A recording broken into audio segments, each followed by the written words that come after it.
अस्सलाम वालेकुम मेरी प्यारी यूट्यूब फैमिली। आज मैं आपके लिए बहुत ही ज़बरदस्त फ्रेंच फ्राइज़ की रेसिपी लेकर आई हूँ, जिसको हम बाज़ार से बेहतर घर पर मिनटों में तैयार करेंगे। बिना टाइम वेस्ट किए चलाएं इस मज़ेदार सी रेसिपी को बनाना स्टार्ट करते हैं।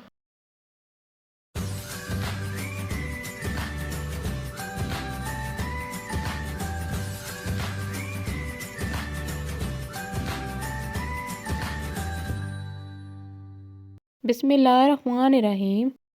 इन मज़ेदार फ्रेंच फ्राइज़ को बनाने के लिए यहाँ पर मैं 5 से 6 छिले हुए आलू लूँगी।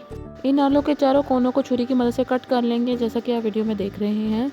अमूमन बच्चों को फ्राइज़ तो बहुत ज़्यादा पसंद होते हैं, एक बार इस तरीके से बनाकर ज़रूर दें। व्यूअर्स, चारों कोने कट हो जाने के बाद अब इनको फिंगर शेप में काट लेंगे। अभी तक मेरे चैनल को सब्सक्राइब नहीं किया तो इसको फटाफट से सब्सक्राइब कर दें, बेल बटन प्रेस कर दें ताकि आने वाली तमाम वीडियो की नोटिफिकेशन आपको वसूल होती रहे। ये देखिए व्यूअर्स, हमारे आलू की कटिंग हो चुकी है और बाकी आलू को भी हम इसी शेप में काट लेंगे। कटिंग हो जाने के बाद अब इसको एक बाउल में निकाल लेंगे।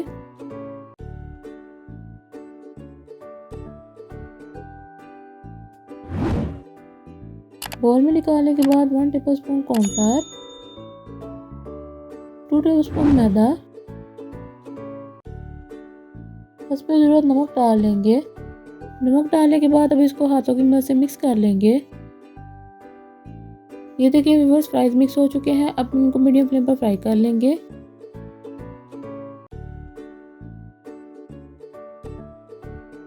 माशाल्लाह बहुत अच्छे गोल्डन ब्राउन हो गए हैं। अब इनको पैन से बाहर निकाल लेंगे और बाकी को भी इसी तरह से फ्राई कर लेंगे। फ्राई हो जाने के बाद 1 tablespoon chaat masala, half tablespoon कुटी हुई लाल मिर्च, अब इनको मिक्स कर लेंगे। मिक्स हो जाने के बाद इसको केचप और मायोनीज के साथ सर्व करेंगे।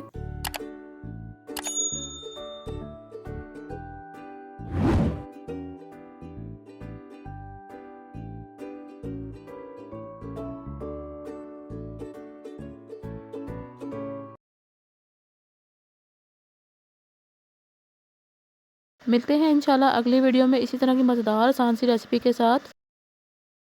अल्लाह हाफिज़।